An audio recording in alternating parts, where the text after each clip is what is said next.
I was still half conscious in a hospital bed when my boss decided to fire me. The phone started vibrating against my palm before I even realized where I was. I answered on instinct. "What the hell are you doing?" Greg Hollister's voice came through sharp and impatient. "No greeting, no concern. You're supposed to be at the office. If you're not here right now, stay home permanently." I swallowed, my throat dry. "Greg, I'm in the hospital. I was in a car accident last night." There was a pause, just long enough for me to think he might ask if I was okay. Instead, he exhaled through his nose. "That's not my problem. I need you here. We have deals moving." "I can't," I said. "I'm hooked to an IV." Another pause, colder this time. "If you can talk, you can work," he said. Then the line went dead. I stared at my phone, waiting for the shock to wear off. It didn't. 5 minutes later, a message lit up the screen. Human Resources. "Your contract is terminated effective immediately." I read it twice, then a third time. The words didn't change. My hand shook as I lowered the phone to my chest, careful not to tug the tubing taped to my arm. A nurse walked past the doorway, smiling at someone down the hall. Life continued at a normal pace everywhere except where I was lying. "My name is Maribel Knox.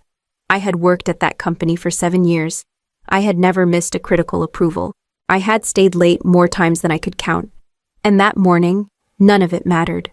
Greg hadn't asked where I was. HR hadn't asked what happened. They had decided I was replaceable while I was still bleeding. The phone buzzed again. Not an apology, not concern, just silence afterward. I closed my eyes and let the truth settle in. Whatever loyalty I thought existed had just been erased with one sentence and one text message. I was no longer an employee, and they had no idea what they had just set in motion. The story you are about to hear is a fictional narrative created by the writing team at Revenge AITA. While inspired by real workplace power dynamics and emotional truths many professionals face, all characters, companies, and events are works of fiction. This story explores accountability, dignity, and the consequences of underestimating the wrong person.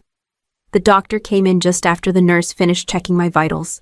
"You were lucky," he said, flipping through my chart, another few inches, and the impact would have been much worse.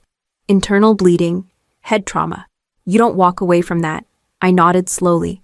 My head still throbbed, so I wasn't being dramatic. He gave a small professional smile.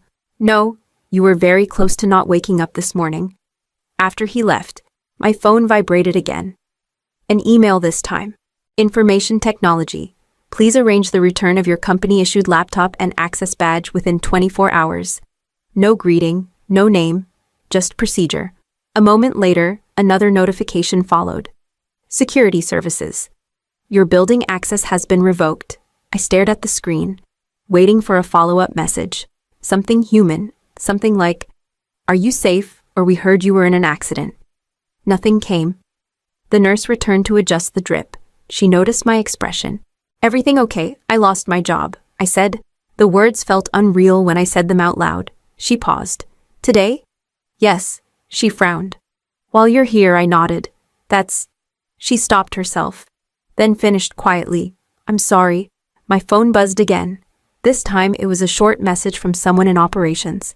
"Hey, HR says you're no longer active. Do you know who's covering your approvals?" I didn't answer. Another message came in. This one from a junior analyst I'd mentored for years. "They locked me out of the workflow. Everything's stuck." I set the phone face down on the bed. They hadn't asked where I was. They hadn't asked what happened. They had simply erased me and kept moving. The nurse finished her work and stepped back. "Try to rest," she said gently, after she left. I picked up my phone again. No missed calls, no concern, just requests and revocations. That was when the last piece fell into place. I had given them everything they asked for: time, loyalty, silence, and the moment I couldn't perform, they didn't even pause. They just reached for the delete button. I logged in out of habit, not intention. My thumb moved before my brain caught up, opening the work dashboard the same way it had every morning for years. The screen loaded without hesitation, no error, no lockout. Everything was still there. At the top of the queue sat a single item, flagged in red: status pending final authorization. I knew that transaction. Everyone did. It had been looming for weeks. whispered about in meetings like a storm no one wanted to name. A cross-border acquisition tied to logistics expansion, valued just over $50 million. Too large to auto-clear, too sensitive to delegate. My phone buzzed almost immediately, a message from Evan, one of the directors I'd worked with for years. "Hey, Maribel. Quick thing. Can you approve the pipeline? We're up against the wire." I didn't reply. Another message followed, more cautious this time. "HR says you're out, but the system still shows you as final sign-off." Is that a glitch? I stared at the screen, my pulse steady now in a way it hadn't been all morning. It wasn't a glitch. Every deal above 50 million required my authorization token. Not a password. Not a manager override.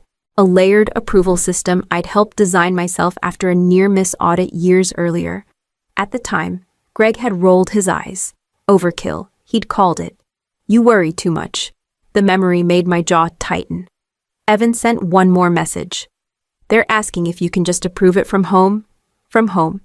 I looked down at the hospital bracelet still wrapped around my wrist, the IV line taped beside it. The termination text sat unread in my notifications now. Old news already. I typed slowly, carefully. "I'm not authorized to approve anything," I wrote. "According to HR, I don't work there anymore." 3 dots appeared, disappeared.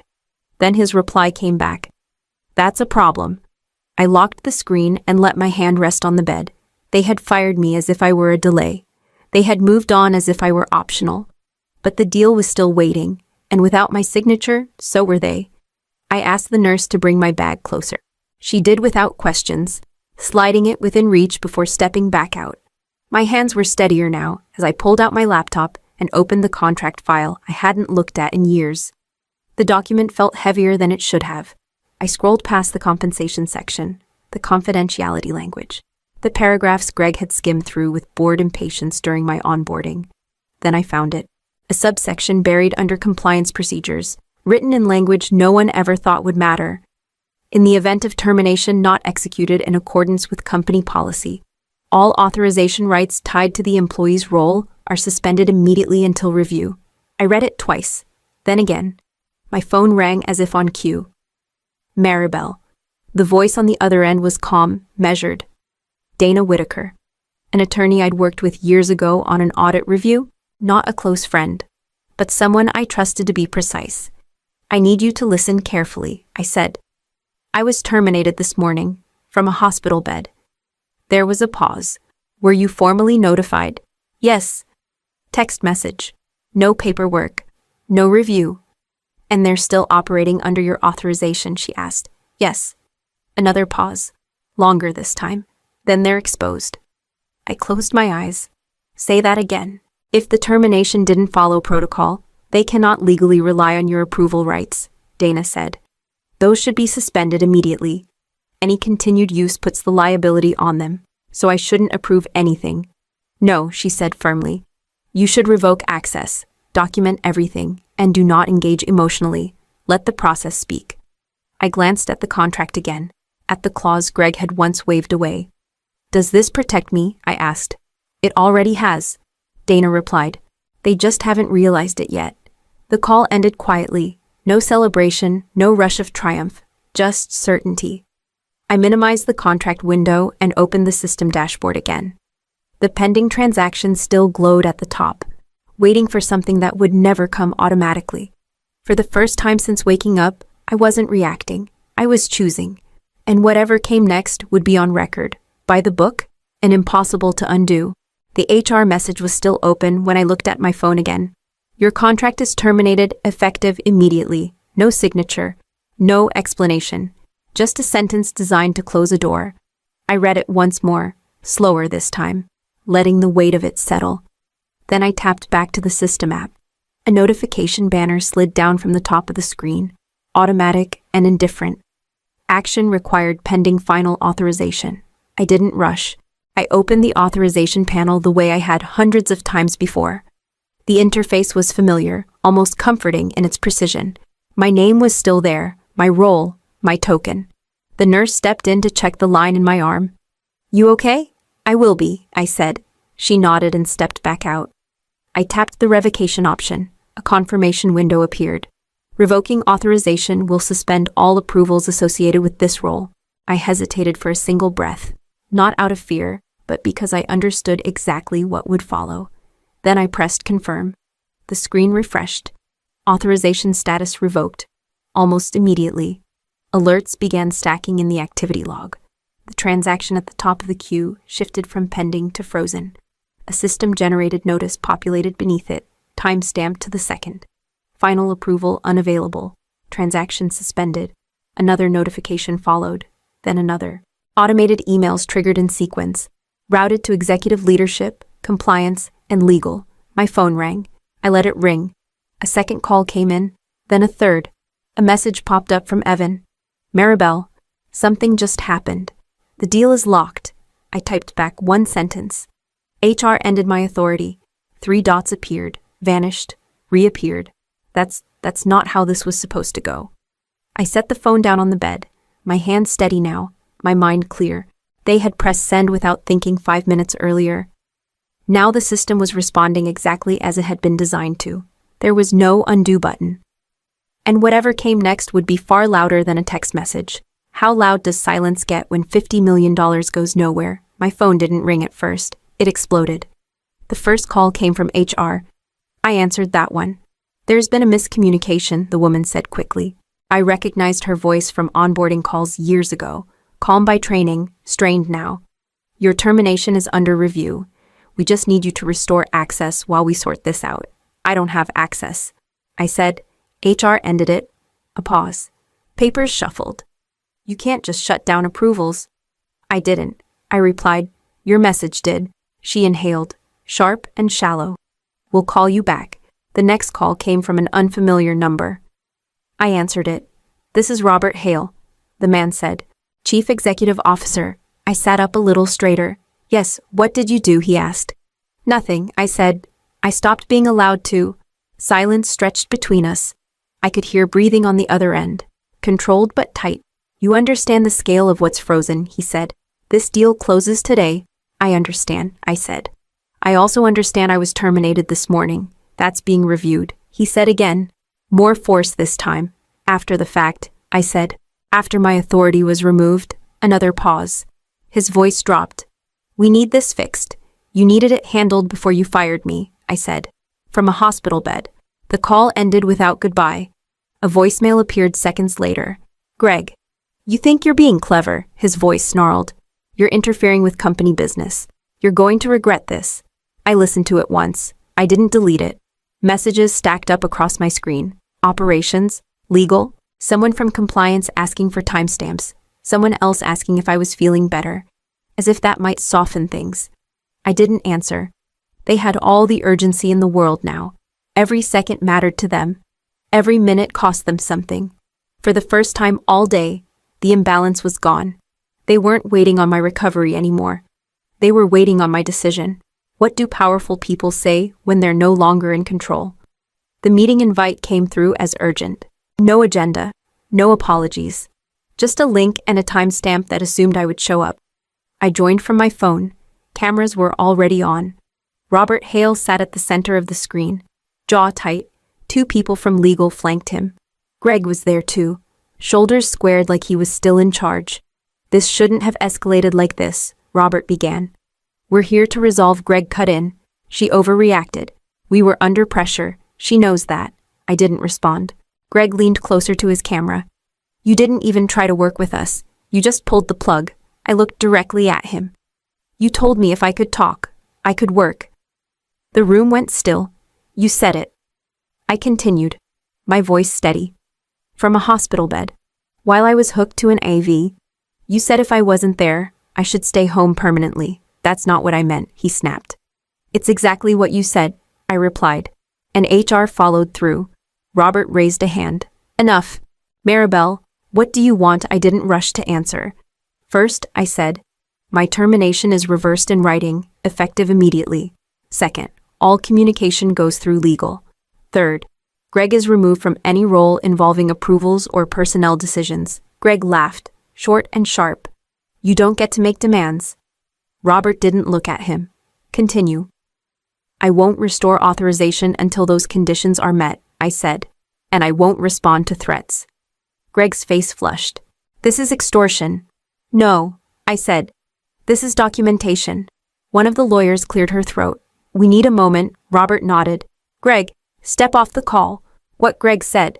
You can't be serious. Now, Robert said. Greg disappeared from the screen. Robert exhaled slowly and looked back at me. Give us 10 minutes. I'll be here, I said. So will the system. The call went silent. For the first time since that morning, I wasn't defending myself. I was being listened to. What does accountability look like when it finally arrives? The next call came from legal, not HR. This conversation is being documented, the woman said. She introduced herself as Claire Morgan, senior counsel. Her tone was careful, deliberate. An internal investigation has been opened regarding your termination. I assumed it would be, I said. There were procedural violations, she continued. Multiple. The termination was not authorized under policy, particularly given your medical status. I said nothing, effective immediately, she added. Greg Hollister has been placed on administrative leave. The words landed quietly, but they stayed. Later that afternoon, Robert Hale called again. His voice sounded older this time. We reviewed the call recording, he said. And the HR timeline. You found the message. I said, we found all of it. He replied. Greg exceeded his authority. His actions exposed the company to significant risk. And the deal, I asked. It remains frozen, he said. Compliance won't release it until this is resolved. A pause followed. Then he spoke again. Greg's employment has been terminated for misconduct. I closed my eyes for a moment, not out of relief, out of finality. That decision was unanimous, he added. No severance. Another call came in before the day was over. This one from Dana. They admitted wrongful termination, she said. In writing. Keep that, I will, I said. Do not restore access yet, she continued. Let them formalize everything. I'm not rushing, I replied. Emails followed, one after another. Apologies drafted by committees. Assurances filtered through legal language. Requests framed as cooperation rather than demand. The system remained locked. The transaction stayed frozen. Every clock inside that company was now tied to a decision they could no longer control. By evening, the nurse came in to adjust my IV. She glanced at my phone lighting up again and shook her head. Busy job, she said. Not anymore, I replied. The silence that followed felt different now. Not empty, not waiting, structured, and expensive. What's worse than losing money or being forced to admit why the settlement call was short? That was the first thing I noticed. Robert Hale spoke carefully, as if every word had been weighed by 3 attorneys before reaching me. We've reached an agreement, he said. Legal liability will be recorded. The transaction will be released after compliance signs off. Recorded how I asked. As a disclosed legal obligation, he said. The amount is $50 million. There it was. Out in the open. No longer a rumor. No longer a delay blamed on systems or timing. A number with a reason attached to it. The shareholders have been informed, he added. They will see it in the next report. I could hear the strain now. The cost of having to explain something that never should have happened. And my position, I asked. We're prepared to reinstate you immediately, he said. With revised terms. I didn't answer right away. Dana's voice cut in through the speaker. Say what you want, Maribel. I took a breath. I won't be returning. There was a pause. May I ask why Robert said, because I don't work where people have to get hurt before they're believed, I said. Another pause. He didn't argue. The paperwork arrived an hour later. Formal language, careful phrasing. A confirmation that the termination had been wrongful. A confirmation that the liability was real. Dana skimmed it with me. This is clean, she said. They're owning it. They have to, I replied. It's public now. When the call ended, my phone went quiet for the first time all day. No executives. No requests. No urgency. I hadn't erased anything. I hadn't stolen a cent. I had forced the truth to show up on the balance sheet. And once it was there, it couldn't be ignored. What if the moment they tried to erase you became the moment they lost everything? The settlement notice arrived while I was still in recovery. Dana forwarded it without commentary, just the document and a timestamp. I read it once, then again. Wrongful termination acknowledged. Legal liability recorded. $50 million listed as a disclosed obligation, effective immediately. The nurse came in as I finished reading. You look lighter, she said, adjusting the monitor. I feel finished, I replied. My phone buzzed again, this time with a news alert. Executive dismissal confirmed. Greg Hollister's name attached to the phrase gross misconduct in a headline that didn't mention me at all. It didn't need to. Dana called a few minutes later. You don't have to respond to anything else, she said. They're done. I know, I said. I opened my email one last time and wrote a message to Robert Hale. No anger, no conditions, just facts. The settlement has been received. My access remains revoked. Please confirm all future communication goes through counsel. I hit send and closed the app. There were no follow-up calls, no attempts to negotiate, no final speeches about misunderstandings or pressure. The system moved forward without me, slower now, heavier with consequences. A doctor stopped by before the end of the shift. You're healing well, he said. You'll be discharged soon. Thank you, I said. When he left, I lay back and let the quiet settle. Not the kind of quiet that waits, the kind that ends something. I didn't destroy the company. I didn't threaten anyone. I didn't take what wasn't mine. I made them say out loud what they tried to bury. I made them record it. I made them pay for it. They called me replaceable while I was broken. So I showed them what happened when the wrong person was removed. The moment my boss picked up the microphone at the merger party, something in my chest went tight. He thanked the executives, the partners, the people whose titles filled entire email signatures. Then his gaze slid toward me like an afterthought that suddenly became useful. And this, he continued, smiling, is Layla Morgan, just support staff, no authority, no voice. Laughter spread fast, easy, comfortable. I stayed still. My name is Layla Morgan. I am 42 years old, and I have spent the last decade keeping integrations from collapsing, while people like him took credit for stability they never touched. He wasn't done. Layla handles the approvals, he added lightly. If anything goes wrong during integration, she signed off. A few heads nodded. Someone raised their glass. I leaned closer, barely moving my lips. That's not accurate. He didn't turn. Relax. It's a joke.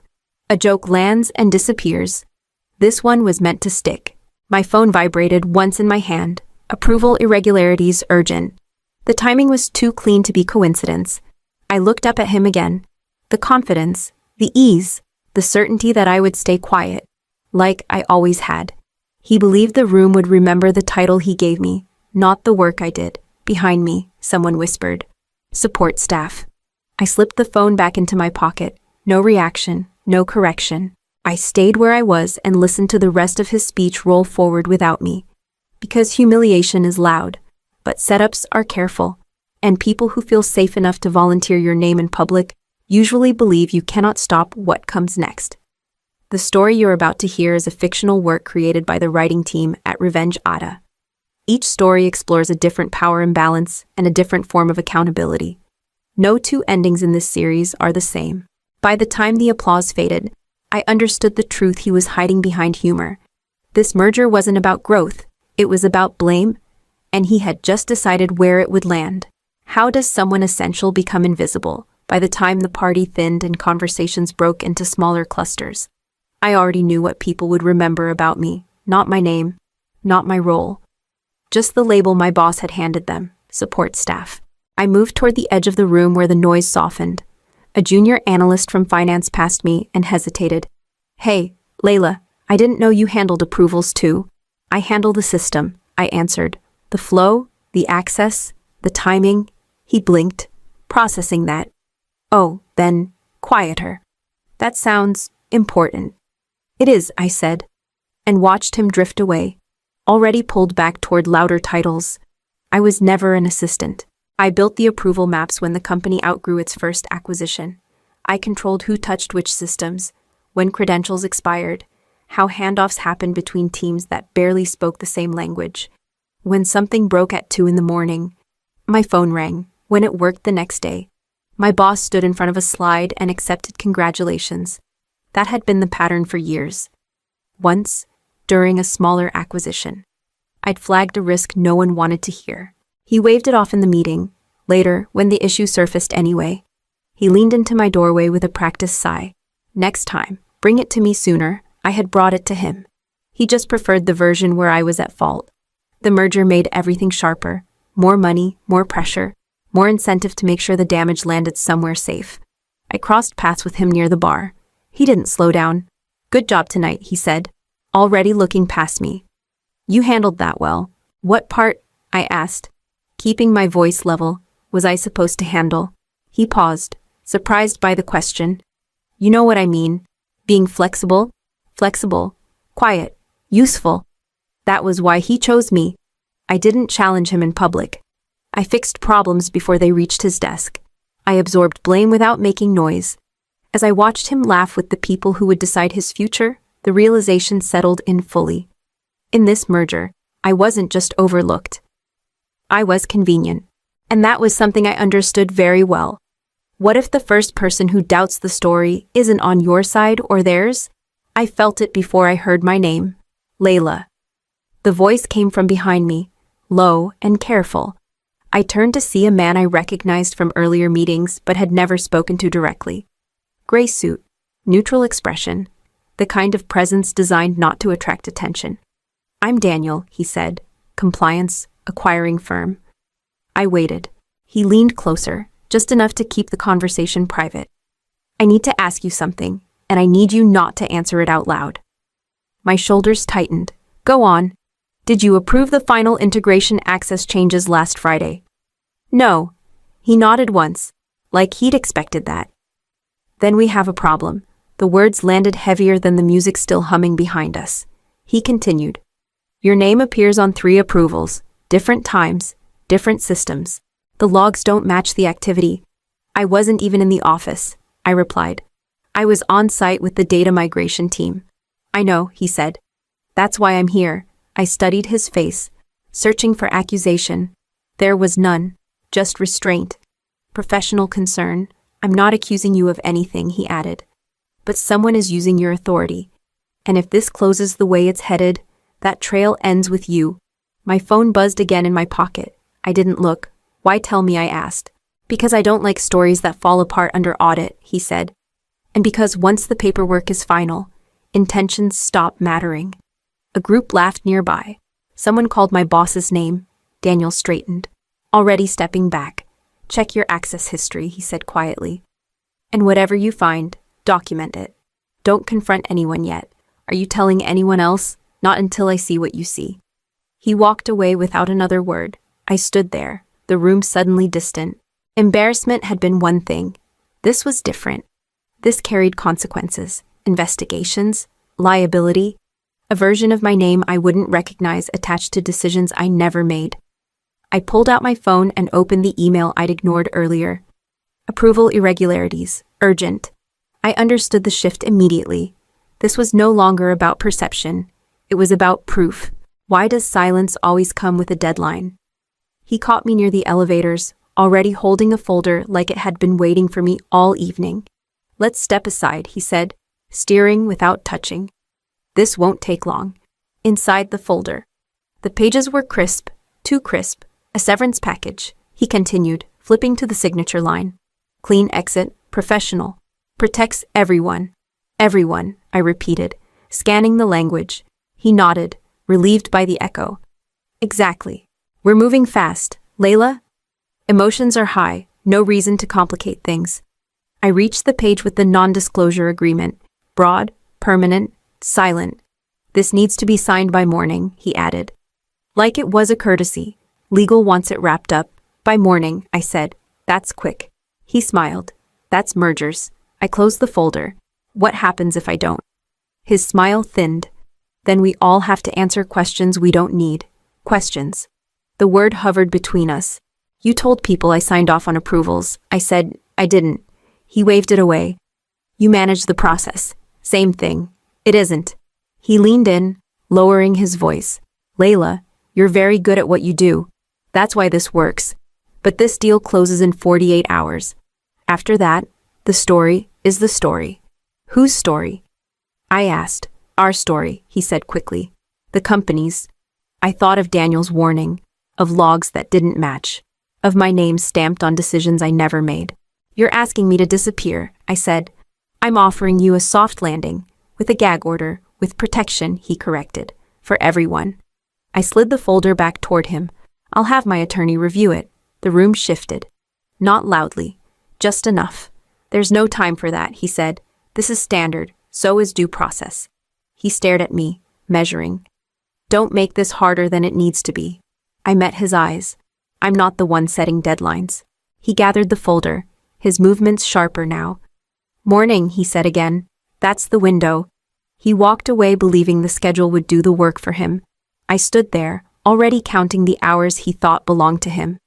What if the leverage you hid was the only thing that mattered? I didn't go home after the offer. I went back to my desk, logged in, and pulled up the documents I hadn't opened in years. Employee stock ownership, accumulated quietly, quarter by quarter, signed when the company was smaller, riskier, less impressive. I'd never talked about it because I didn't want to be treated like a threat. I wanted my work to stand on its own.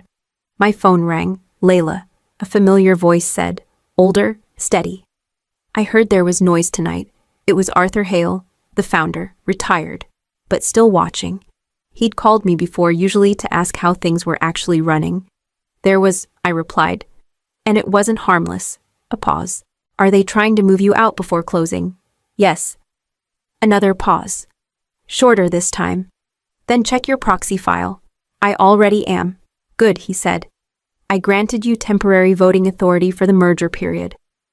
I told legal you were the only one who understood the systems well enough to know when something wasn't right.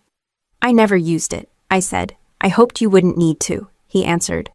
But hoping doesn't close gaps. I opened the proxy agreement. The language was precise, limited, legal, enough. With that authority, he continued, you can request a hold if there's a material risk, misrepresentation, credential misuse, anything that could expose the company after close. I thought of the approvals, the logs, the urgency wrapped in a smile. They told me I had no authority. I said. Arthur exhaled. People confuse volume with power. I didn't want protection. I admitted. I wanted respect. You earned respect, he said. You just didn't advertise it. I closed the document and sat back. For years, I'd treated that file like a last resort, something that existed but didn't belong to me unless everything else failed. Everything else had failed. Arthur's voice softened. Whatever you decide, document it. Do it clean. Let the process speak. I will. The call ended. The office was quiet. My screen wasn't. I wasn't angry. I wasn't afraid. I felt something steadier settle in place. I had never used that power because I didn't want to change how people looked at me. Now, I was ready to change what they could do. What's more dangerous, anger or proof I didn't confront anyone? I didn't send a warning email or demand an explanation. I opened the systems instead. Access logs first, then timestamps, then credential histories that told a cleaner story than any meeting ever had. My name appeared where my badge never had. Late hours. Remote approvals routed through an administrative pathway I did not control. I called IT security and asked for a read-only export. No urgency in my voice. No accusations. Scope, the analyst asked. Integration approvals for the last 2 weeks, I replied. User attribution and access points. A pause. Keys clicking. That's specific. It needs to be within minutes. The file landed in my inbox. I layered it against my calendar, then against building access, then against the project tracker I maintained for everyone else. The timeline aligned in only one direction. I forwarded the packet to the audit committee's intake address with a short cover note. 3 sentences. Neutral language. Attached exhibits labeled clearly. An hour later, my phone rang. This is Marisol Chen, a voice said. Audit committee, I'm available. I replied. We received your submission, she continued. You're not alleging misconduct. I'm documenting risk. Silence. Then, you're requesting a hold. Yes. Under proxy authority. Yes. Another pause. Longer. We'll need to verify the access anomalies. I've included the logs. You have, she said. Will involve IT and legal. I understand. She lowered her voice slightly. You should know this will freeze activity. That's the point. We'll notify leadership. You don't need to, I said. They already know there's a deadline. She exhaled. All right. You'll receive confirmation shortly. The call ended without ceremony. I leaned back and watched the status update change from pending to under review. No raised voices, no drama, just a system doing exactly what it was designed to do once someone stopped protecting the wrong assumptions. My phone buzzed again, a message from my boss. "We need to talk, now." I didn't respond. The process was already moving. What if your enemy underestimates you one last time? The pre-closing meeting moved fast, like it always did when people believed the ending was guaranteed. My boss took the lead without looking in my direction. "We're aligned," he said. "Legal has reviewed. Integration is ready. We're on track to finalize today." A partner from the acquiring firm glanced at the agenda. There was a note about a temporary hold. He smiled. "Procedural noise, support level confusion, already handled." I felt the room tilt slightly toward him. He continued, warming to the sound of his own certainty. "There's no reason to slow this down. We've all invested too much time, too much trust." Marisol from Audit spoke carefully. "We are verifying an access anomaly," he waved a hand, "which has nothing to do with authority. Layla doesn't have the power to delay anything." A few people nodded. Someone closed a laptop. I stayed still. He turned to the group. "Let's proceed with signatures." Legal began passing folders down the table. Pens followed. The sound was small but final. "Before we do," Marisol said, "we need to confirm there's nothing to confirm." My boss cut in. "We're past that." He looked at me then, finally. The look he used when he expected compliance, silence, gratitude for being included at all.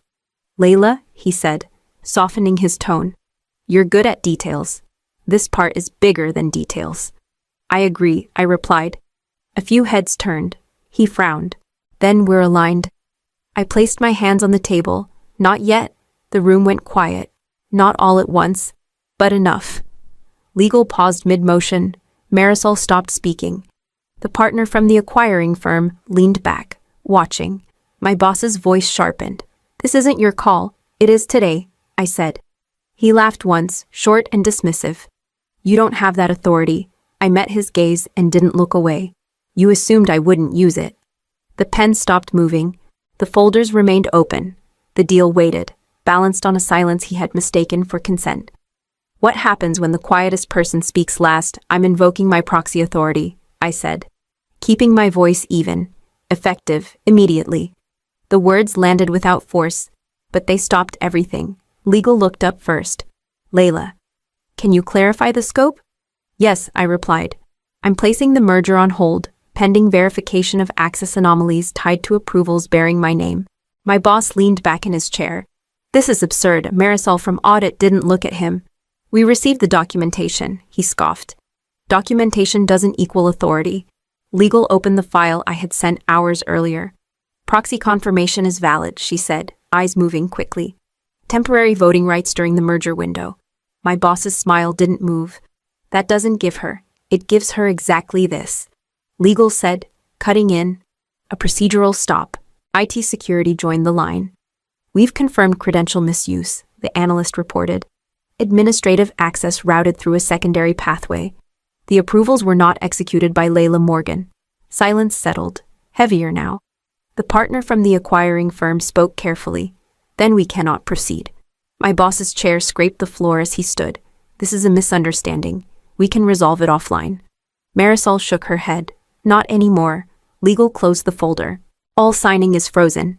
He turned to me, anger flashing through the certainty he'd worn all day. "You could have come to me." "I did," I said, "more than once." "That's not the point." "It is," I answered. "You used my name because you thought it was safe." Security stepped closer to the table. "Sir," one of them said, "we need to pause this session." My boss looked around, searching for support that wasn't there. "You're making a mistake," he said, quieter now. Legal stood. "We'll continue this after internal review." He was escorted out without ceremony. No raised voices, no spectacle. Just the sudden absence of the person who had assumed control was permanent. The room exhaled. I gathered my papers and remained seated. The hold had been recorded. The system reflected it in real time. The merger would wait. And for the first time since my name had been offered up as cover, it waited because I said it would. Is losing power worse than losing reputation? They didn't announce his termination in a meeting. There was no dramatic email. His name simply disappeared from the calendar invites first, then from the leadership directory. By the third day, it was official. Marisol called me into a small conference room. Legal was already there. Folders closed, expressions neutral. He's been terminated for cause. She said, misrepresentation, retaliation, and misuse of credentials. Legal added, the board has also agreed to a non-compete clause. He will not hold an executive role in this industry for several years. I nodded once. No satisfaction, just acknowledgement. The merger, the acquiring firm's representative said, is being renegotiated. With conditions, Marisol clarified. Employee protections, audit oversight, clear separation of system access. Legal slid a document across the table, and this corrects the record. Your name is formally cleared. The approvals were falsified. That finding will stand. I read the language carefully, precise, final. Later that afternoon, I passed him in the hallway outside HR. He looked smaller without the room bending toward him. You didn't have to do it like this, he said. I didn't do it, I replied. You did. He scoffed weakly. You think this makes you important. I think it makes things accurate. He searched my face, then looked away. Enjoy your win. It wasn't a game, I said. It was my name. He had no answer for that. The following week, an internal memo went out. Short, clear, no apologies, just facts. Layla Morgan had not approved the flagged actions. Layla Morgan had raised the issue through proper channels. The company thanked her for her diligence. A colleague stopped me near the elevators. I didn't know you could do that, she said. Neither did he, I answered.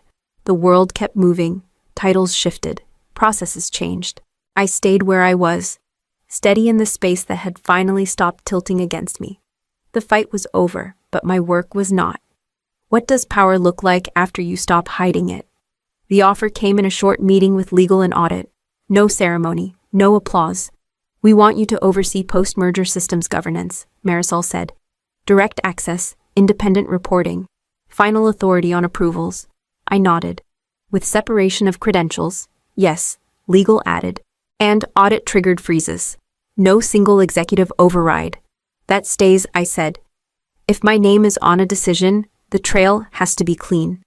It will be, Marisol replied. That's why this role exists. Later, I met the team who would report to me. A mix of engineers and analysts who had learned to keep their heads down. One of them spoke first. So, what changes? I didn't raise my voice. We document ownership. We rotate access. We log every exception. And if anyone pressures you to shortcut, you come to me. A pause, then relief. Another meeting followed. This one with the acquiring firm.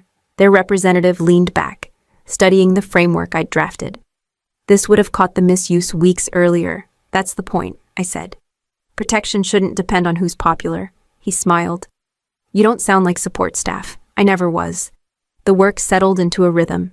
Fewer surprises. Fewer late-night fixes. More accountability where it belonged.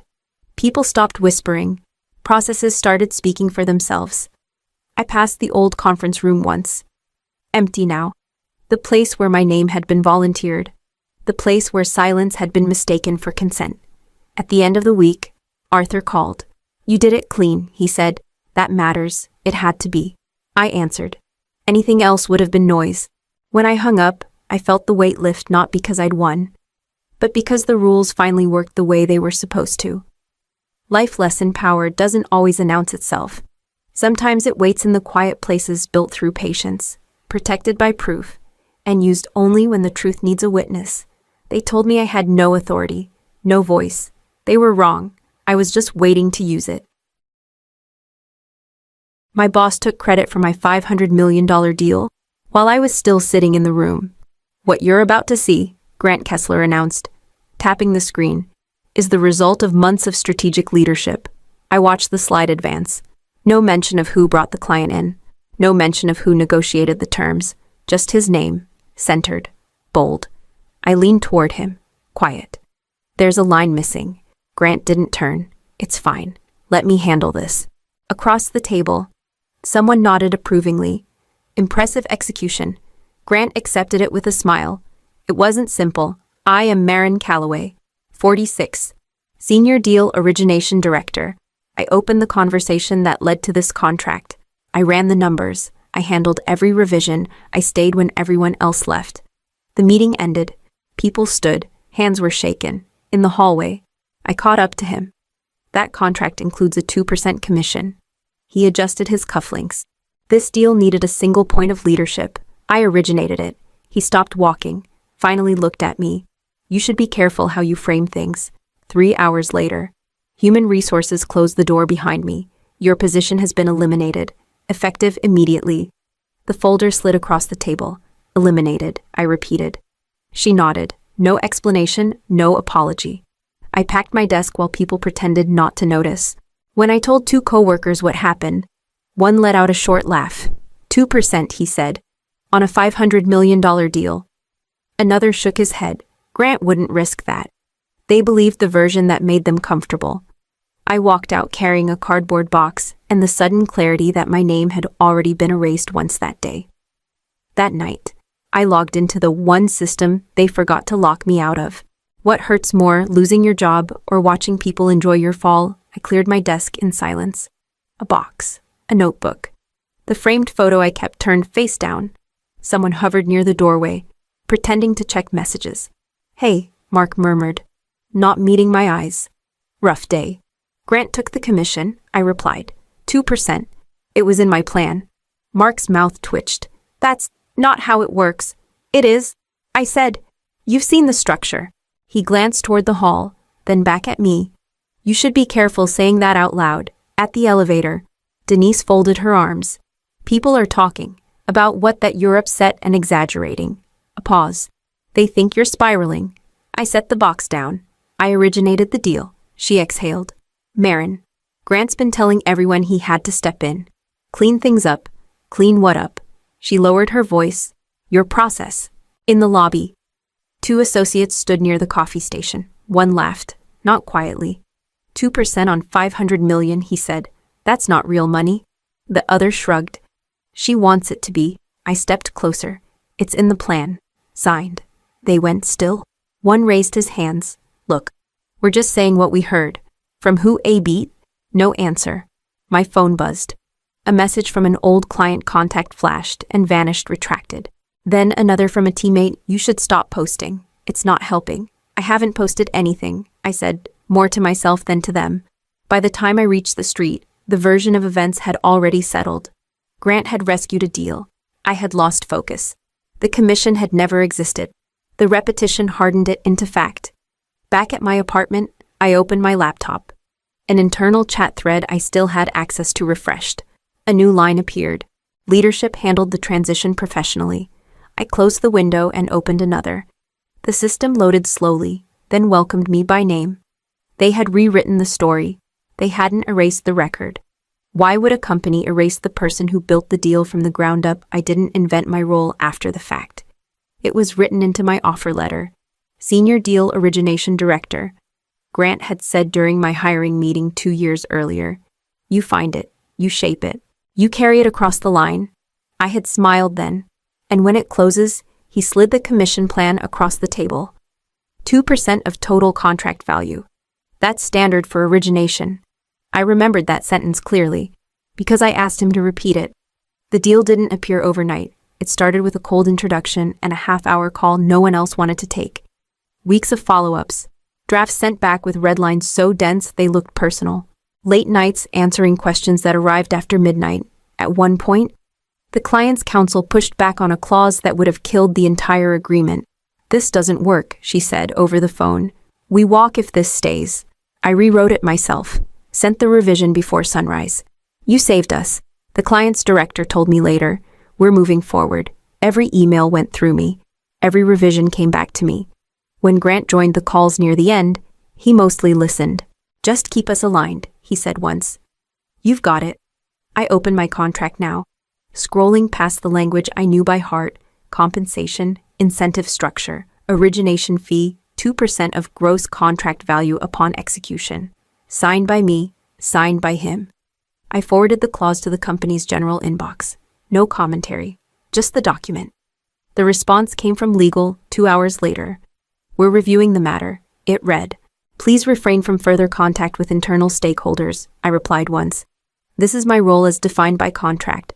The answer didn't come. They hadn't erased me because the contract was unclear. They erased me because it wasn't. How do you steal a deal without touching a single dollar? I opened the system timeline and followed the trail backward. The ownership field changed first, not days before the signing, not after. The morning of the closing call, 9:14 in the morning. The name flipped from mine to his. I stared at the entry, time-stamped, logged, permanent. An hour later, my access disappeared. I called AITA. I'm locked out of the infrastructure account. A pause. Keys clicking. Your permissions were updated. By who? Another pause. Management? By noon. Legal sent the final draft under Grant's name. I called the associate I had worked with for months. Why am I not on the document? Her voice dropped. I was told to issue it that way. Told by who? She hesitated. Grant said he'd taken over. I leaned back and closed my eyes. The steps were clean, almost elegant. Change the system, remove the witness, issue the paperwork, then cut the person who could object. The firing made sense now. Human resources hadn't moved fast because of performance. They moved fast because timing mattered. I called Grant once, just once. You locked me out before the deal closed. He didn't deny it. That was an operational decision. You reassigned ownership, leadership prerogative. You issued documents under your name. That's how accountability works. And the termination A-beat. Controlled. The role evolved. I laughed.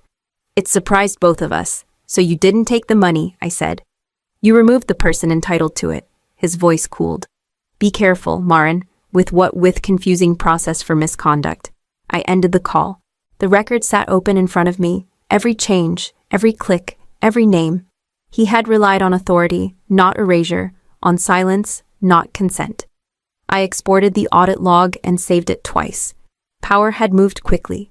The system had moved faster. What if the one thing they couldn't erase was already watching them? The audit panel loaded without ceremony. No warning, no judgment, just a list, deal ownership. The first line read. I scrolled. My name. Then a second entry beneath it, Grant's. Time stamped 9:14 in the morning, the same morning I lost access. I called Leo from compliance. We had crossed paths during a review years earlier. I need confirmation on an audit trail. I told him. A pause. Which system? The customer relationship platform. Infrastructure pipeline. Another pause. Longer. Those logs don't change. I know. He didn't ask why. Send the record identifier. Minutes later, my phone vibrated. Confirmed, he said. Original owner logged as you. Change executed by executive credentials. Permanent, yes. I opened my employment file next. Compensation, incentives. I hadn't looked at it since the day I signed. The commission plan sat where it always had. Plain language. Origination fee payable upon execution. 2% of gross contract value. Grant's signature rested at the bottom. Inked. Dated. I forwarded the page to legal again, this time, copied to myself. The reply came from a different address. We acknowledge receipt. It read, please direct further communication through counsel. My phone rang before I could close the message. You should stop, Grant said. I'm reviewing records, I replied.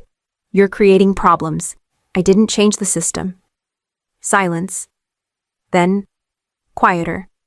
This isn't how things work. I think it is. I said, it's just not how you expected. I saved the audit file, then the commission plan, then the email thread acknowledging receipt.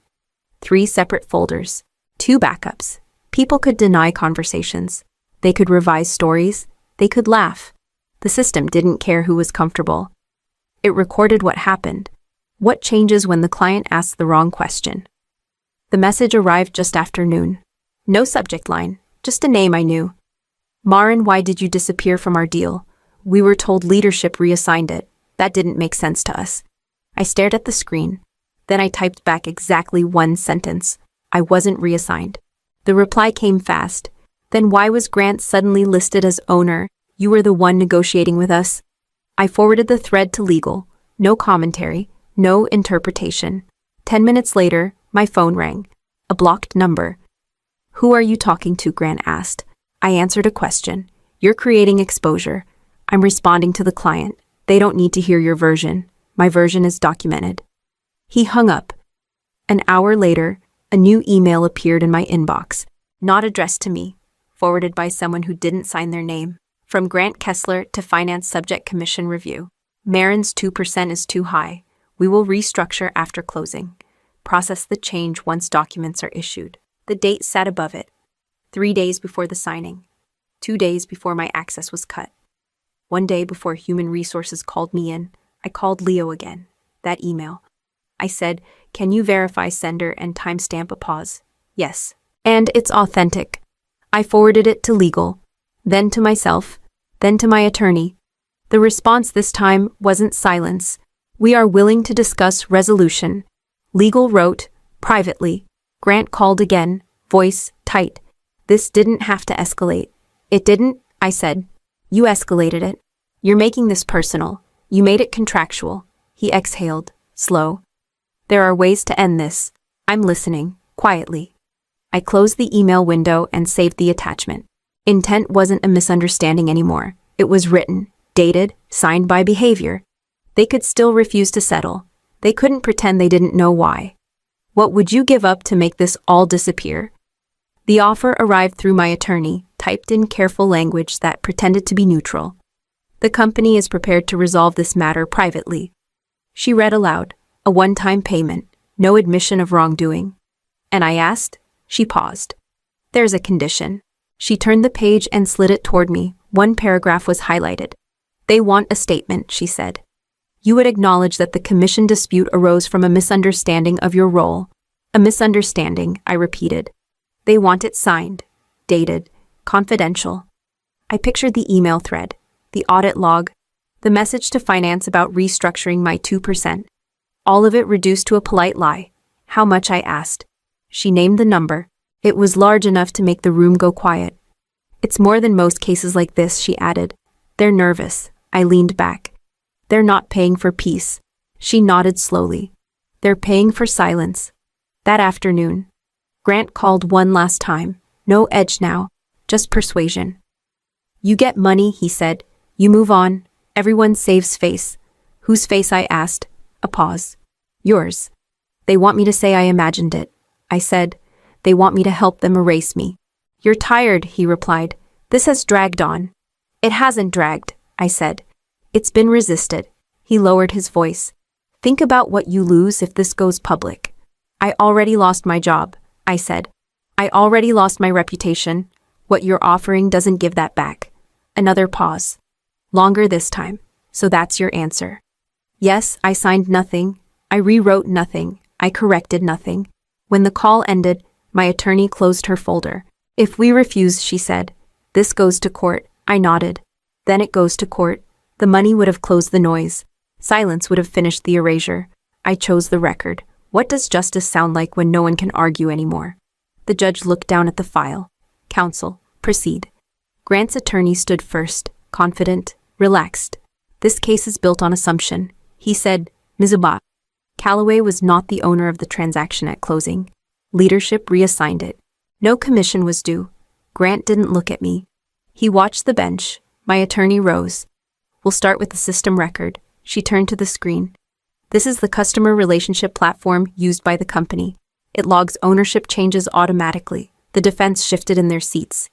"Please note the time," my attorney continued. 9:14 in the morning. Deal ownership changed from Marin Callaway to Grant Kessler. The closing call began at 10. Grant leaned toward his attorney, whispered. "Who executed the change?" the judge asked. My attorney didn't answer. She clicked again. "Executive credentials, Mr. Kessler's." The defense stood. Objection overruled. The judge said, "Continue." Next came the contract. "This is the commission plan signed at hire." My attorney said, "Origination fee of 2% upon execution." Signed by both parties. Grant's signature sat at the bottom. Familiar, undeniable. The judge looked up. "Mr. Kessler, do you dispute this signature?" "No," he said, flat. My attorney nodded and opened the final exhibit. This email was sent 3 days before closing. She read it aloud. "Marin's 2% is too high. We will restructure after closing. Process the change once documents are issued." Grant's attorney stood again. "That email reflects internal discussion, not intent." The judge leaned forward. It reflects timing. The room settled into a stillness that felt heavy. Not tense, finished, Miss Calloway, the judge said, turning to me. Were you informed of this restructuring before your access was revoked? No. Were you terminated before or after the contract executed before? The judge closed the file. That will be all. No gavel, no raised voices. Just the sound of a decision being written into the record. What does accountability look like when no one applauds? The ruling arrived in an email from my attorney. No ceremony, no flourish. The court finds in your favor, she said when she called. The company is ordered to pay the full commission and all associated legal costs. How much, I asked. She read it out slowly, the way people do when they want the number to land. 2% of the executed contract value. $500 million. $10 million, plus fees. I closed my eyes. Not relief, not joy, just the end of pressure. They have 30 days, she added. There's more. What kind of more? An internal investigation has already begun. I heard about that part from someone else. Denise called that evening. Her voice sounded smaller than I remembered. They put Grant on leave, she said, effective immediately. For how long? No one knows. A pause. They're reviewing everything he touched. Another pause. I'm sorry. I let the silence sit between us. For what? For believing them, she said. For laughing. I didn't correct her. I didn't comfort her either. The next morning, Grant emailed me. Not directly. Copied through legal. This outcome was unexpected. It read, I regret how this escalated. I read it twice, then replied with one sentence. The record reflects what happened. There was no response. A week later, the company issued a short internal notice. Leadership change, no explanation, no acknowledgement of wrongdoing. Just a name removed from a role. I met my attorney once more to sign final documents. You know, she said, sliding the papers over, most people would have taken the settlement. I know. You didn't make this easy. I didn't make it invisible. I said. She smiled once. Professional, that's rare. When the funds cleared, nothing in my life visibly changed. I didn't celebrate. I didn't post. I didn't tell anyone who hadn't already known. What changed was quieter. My name appeared correctly in the public filing. My role was documented. The sequence of events sat in black text, time-stamped, unarguable. No one clapped. No one called it justice. But when people spoke about the deal after that, they stopped saying Grant's name. They used mine. What do you keep when everything else is stripped away? I did not go back to the building. No farewell walk, no victory lap. The badge had already been deactivated, and I had no interest in borrowing their air again. A recruiter called 2 days after the funds cleared. They want to meet, she said. Your name came up. Tell them I'm unavailable, I replied. She hesitated. Permanently. For now, I met my attorney one last time to finalize the closeout. She slid the stamped order across the table, the ink still sharp. You did this the hard way, she said. I did it the only way that left a record. She nodded. That record will outlive all of them. At home. I drafted one final email. No subject line. No explanation. I addressed it to the team list I had once managed. For those who asked what happened, the court record is public. It reflects my role in the transaction and the sequence of events. I'm sharing it here so the facts don't need retelling. I attached the link. I read it once, then I sent it. Responses came in quietly. A few apologies. A few acknowledgements. Most said nothing at all. Silence can be honest when people finally know where they stand. Grant never wrote again. Weeks passed. The noise moved on to something else. The way it always does. New deals. New leaders. New stories told with confidence. Mine didn't need repeating. The truth was filed, time-stamped, and archived. It lived where titles couldn't reach and authority couldn't edit. Anyone could find it. No one could undo it. I learned something in the process that had nothing to do with contracts or courts. Power relies on memory being short. It assumes exhaustion will do its work. It waits for people to trade accuracy for peace. I did not win because I was louder or smarter or more ruthless. I won because I refused to help them forget. The life lesson I carry forward is simple and expensive. When your work is real, protect the proof of it. When your name is taken, put it back where it belongs. And when silence is offered as a reward, remember that dignity is not something you can buy back once you sell it. Some things can be reassigned, Some things can be delayed. The truth, once written, stays. The story you are about to hear is a fictional narrative created by the writing team at Revenge, AITA. While inspired by real workplace power dynamics and emotional truths many professionals face, all characters, companies, and events are works of fiction. This story explores accountability, dignity, and the consequences of underestimating the wrong person.